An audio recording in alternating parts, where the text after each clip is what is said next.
नमस्कार महाराष्ट्र, क्या बोलती पब्लिक। गाइस, जैसा कि आप थंबनेल में देख रहे हो कि क्या हम जेई एग्जामिनेशन एक साल में क्रैक कर सकते हैं। चलो गाइस, तो इसी के ऊपर आज कुछ बात करते हैं। गाइस, आज का सेशन होने वाला है मिशन आईआईटी बॉम्बे 2027। जो बच्चा अभी क्लास 11 स्टैंडर्ड में है उसके लिए यह सेशन इंपॉर्टेंट होने वाला है, अगर आप जेई एस्पिरेंट हो तो यहां पे देख रहे हो गाइस, कुछ इंपॉर्टेंट और बहुत ही ज्यादा बेसिक चीजें आपके साथ आज मैं शेयर करने जा रहा हूं। तो चलो गाइस, शुरुआत करते हैं इस सेशन को। अगर आप इस एग्जामिनेशन के बारे में बात करोगे, अगर आपको आईआईटी बॉम्बे में जाना है, तो सबसे पहले मैं आपको यहां पे बताना चाहता हूं गाइज, ये कंपटीशन बहुत ज्यादा टफ होने वाला है, क्योंकि आपको पहले जेई मेंस क्रैक करना पड़ेगा और उसके बाद आपको जेई एडवांस भी क्रैक करना पड़ेगा। लेकिन अगर आप यहां पे जेई मेंस के बारे में ही बात करोगे तो अराउंड 2025 में जेई मेंस 14,75,000 स्टूडेंट्स ने दिया था। कितने? अराउंड 15 लाख स्टूडेंट्स है, ऐसा आप कंसिडर कर लो, क्योंकि ये एग्जाम ऑल ओवर इंडिया में होने वाली एग्जाम है। तो 15 लाख बच्चा इस साल अपीयर हुआ था, और उसमें से अगर आप देखोगे पूरे इंडिया में अगर आईआईटी के सीट्स के बारे में बात करेंगे तो वो होते हैं बस 18,160 सीट्स। मतलब अगर आप इसका सक्सेस रेट देखोगे तो बस 1.2% सक्सेस रेट है आईआईटी में जाने का। और अगर आप 11th के सिलेबस के बारे में बात करोगे तो भाई साहब 10th स्टैंडर्ड जैसा आसान सिलेबस नहीं होगा, ये 10x ज्यादा टफ होने वाला है। तो मैं आपके साथ कुछ ऐसी चीजें शेयर करने जा रहा हूं जो आपको मालूम होनी चाहिए अगर आप क्लास 11th में अभी हो तो। गाइस, जनरली अगर आप जनरल कैटेगरी से बिलोंग करते हो तो भले आपको वहां पे अच्छे मार्क्स आ जाए जेई मेंस में, लेकिन अगर आप में बोर्ड्स में यहां बिलो 75% आ गए तो आपका जेई मेंस रैंक अगर ऑल इंडिया 1 रहा तब भी यहां पे आपको आईआईटी में एडमिशन नहीं मिलेगा, अगर आपका यहां पे बोर्ड्स में 75% से कम मार्क्स आए हैं फ्रॉम जनरल कैटेगरी अगर आप बिलोंग करते हो। अगर आप यहां पे रिजर्व कैटेगरी में आते हो तो 65% लाया तो भी चलेगा। लेकिन मैं आपको यहां पे बताना चाहता हूं, अगर 99.6 परसेंटाइल भी अगर आपके आते हैं तब भी, और यहां पे 74.8% आपके अगर बोर्ड्स में आ गए, 75 नहीं आए, कितने आए? 74.8% भी आ गए, तब भी आपको आईआईटी का सीट नहीं मिलेगा। मतलब हमें यहां पे एंट्रेंस के साथ साथ बोर्ड्स का पढ़ाई भी करना बहुत ज्यादा इंपॉर्टेंट है। ये बहुत ज्यादा बच्चों को मालूम होना चाहिए। बस एंट्रेंस एंट्रेंस एंट्रेंस करते बैठेंगे भाई, बोर्ड्स की तरफ पूरा यहां पे आप इग्नोर मार दोगे, डिफिकल्ट हो जाएगा। तो यहां पे अगर मैं जेई के बारे में बात करूं तो ऐसे कौन से सब्जेक्ट्स है जिसमें अपन अच्छे तरीके से स्कोर कर सकते हैं। गाइज, जेई है मतलब 3 ही सब्जेक्ट होने वाले, फिजिक्स, केमिस्ट्री, मैथमेटिक्स। जनरली अगर यहां पे अगर आप बात करेंगे एडवांस का कट ऑफ कितना रहता है गाइज, अगर आप देखोगे 100 में से मतलब अराउंड 100-150 मार्क्स के आसपास अगर आपका यहां पे परसेंटाइल आता है 94 परसेंटाइल के आसपास, तो आपका एडवांस क्लियर हो जाएगा। गाइज, यहां पे देख सकते हो अगर आपको एनआईटी के लिए जाना है तो यहां पे 99 परसेंटाइल मतलब 190 से लेके 220 मार्क्स आपको मिलने चाहिए। तो इसका पैटर्न कैसे हो सकता है यह हमें जानना पड़ेगा। जनरली आपको फिजिक्स में अराउंड 45 to 55 मार्क्स स्कोर करने पड़ेंगे।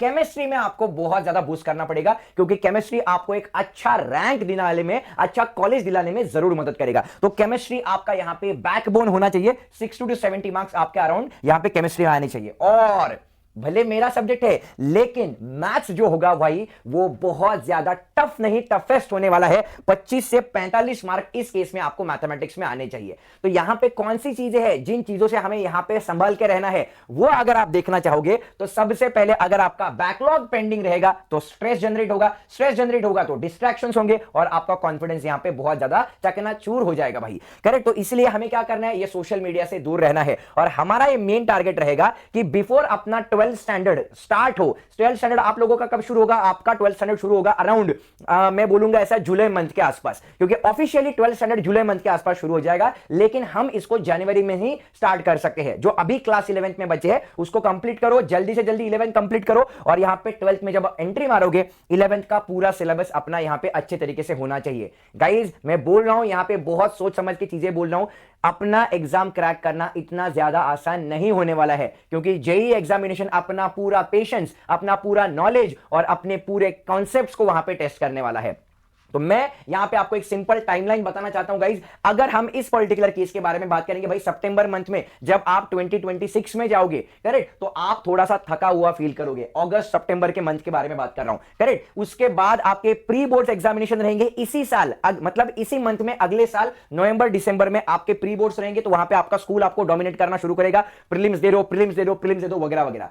आपका जेई मेंस का जो पहला अटेम्प्ट रहेगा वो जाएगा जनवरी 2027 में, और उसके बाद आप आपका बोर्ड्स आएगा तुरंत फरवरी मार्च में, जिसमें आपको कंपलसरी 75% मार्क लानी है। अगर मैं यहां पे जेईई मेंस सेकेंड अटेम्प्ट के बारे में बात करूं तो वो भाई अप्रैल मंथ में होने वाला है, तो ज्यादा टाइम अपन को नहीं मिलने वाला है। एंड सबसे इंपॉर्टेंट, तुरंत अपना एडवांस हो जाएगा मई मंथ में, तो हार्डली हमें यहां पे ब्रीदिंग टाइम मिलेगा, तो बहुत टफ हो सकता है। इसलिए मैं आपसे बस इतना रिक्वेस्ट करना चाहूंगा गाइस, चीजों को ज्यादा कॉम्प्लिकेट नहीं करेंगे, चीजों को आसान रखेंगे। जितना ज्यादा अपन जो भी चीज पढ़ रहे हैं उसके कॉन्सेप्ट्स उसी टाइम पे क्लियर कर लो। जो फैकल्टी आपको यहां पे जो भी टॉपिक सिखा रहा है उसी टाइम पे उसके सारे कॉन्सेप्ट्स अच्छे से क्लियर कर लो। और यहां पे सेल्फ स्टडी बहुत ज्यादा करना पड़ेगा। हां, 100% एक टीचर यहां पे आपको अच्छे तरीके से गाइड करेगा, क्या अच्छा है क्या बुरा है, कौन सा वे फॉलो नहीं करना चाहिए, ये आपको एक टीचर बता देगा। लेकिन आपको यहां पे खुद से भी मेहनत बहुत ज्यादा करना पड़ेगा। यहां पे मैं आपको बोलना चाहूंगा minimum 3 hours per day.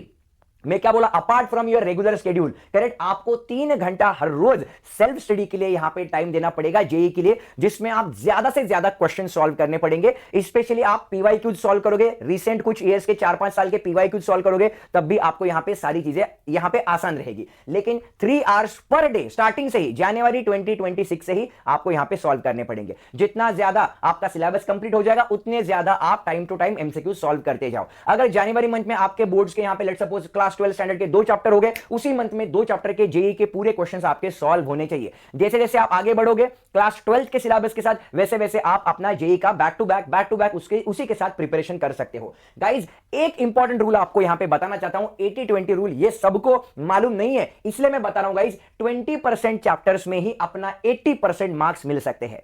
Yes guys, mathematics में कुछ ऐसे टॉपिक्स है, केमिस्ट्री में, फिजिक्स में ऐसे टॉपिक्स है कि अगर आप उन्हीं 20% चैप्टर्स के ऊपर जेईई के ऊपर फोकस करोगे तो आपको यहां पे 80% मार्क्स ऑटोमेटिकली मिल जाएंगे। जैसे अगर मैं मैथमेटिक्स के बारे में बात करूं, डिफरेंशिएशन, इंटीग्रेशन, इनडेफिनाइट इंटीग्रेशन वगैरह वगैरह, differential equation, line and plane, vectors, ये चैप्टर ऐसे कुछ चैप्टर्स है जो चैप्टर्स आपको यहां पे 80 मार्क्स दे सकते हैं। 1:3 रूल यहां पे मालूम होना चाहिए आपको, बस यहां पे 1 रेशो में थ्योरी पढ़ना है और 3 टाइम्स आपको उसका प्रैक्टिस करना है। जितना ज्यादा प्रैक्टिस करोगे उतना आपके लिए बेटर रहेगा। एंड सबसे इंपॉर्टेंट, यहां पे आपको मॉक टेस्ट देना बहुत ज्यादा जरूरी है गाइस। तो 3 रूल मैं आपको यहां पे बताना चाहता हूं। जब भी आप कोई भी चैप्टर यहां पे पढ़ोगे तो उसके फ्लैश कार्ड्स बनाओ। फ्लैश कार्ड्स मतलब क्या, इन शॉर्ट आपको यहां पे उसका पूरा फॉर्मूला मालूम होना चाहिए। जितना ज्यादा आपको फॉर्मूले के ऊपर कमांड आएगा उतना ज्यादा आपको उस पर्टिकुलर टॉपिक के ऊपर कमांड आएगा। Mock test with questions analysis, अगर आप मॉक टेस्ट देते हो, अगर आपको यहां पे लेट्स सपोज कुछ मार्क्स मिल गए, कुछ मार्क्स आपके खो गए, तो एग्जैक्टली कहां पे मार्क्स आपके यहां पे गए हैं उसका एनालिसिस करना भी जरूरी है। कहां पे एग्जैक्टली आपने मिस्टेक्स की है वो भी आपको मालूम होना जरूरी है। तो गाइज, एक लास्ट चीज आपके साथ शेयर करना चाह रहा हूं, 1 पेज समरी शीट। मतलब यहां पे आपको एक चैप्टर जितना भी आपने पढ़ा है एग्जैक्टली एक पेज में उसका पूरा कंटेंट आपको जब खुद से लिखने को आएगा तब जाके हम बोलेंगे कि आपका मतलब उस रिस्पेक्टिव सब्जेक्ट का पढ़ाई हो गया है, जिसको अपन बोल रहे हैं 1 पेज समरी। तो 3 रूल वापस से ध्यान में रखना guys, flash card for formula revision, mock test आपको देने हैं एंड 1 पेज समरी। अगर ये 3 रूल अगर आप फॉलो करते हो गाइस तो बिलीव मी आपको बहुत अच्छे तरीके से ओवरऑल रिवीजन करने में आसानी हो जाएगी। तो गाइस, मैं बस इतना आपको बोलना चाहता हूं कि अपने पास अभी है अक्टूबर 2025, ये खत्म हो गया, ऑलमोस्ट खत्म हो गया,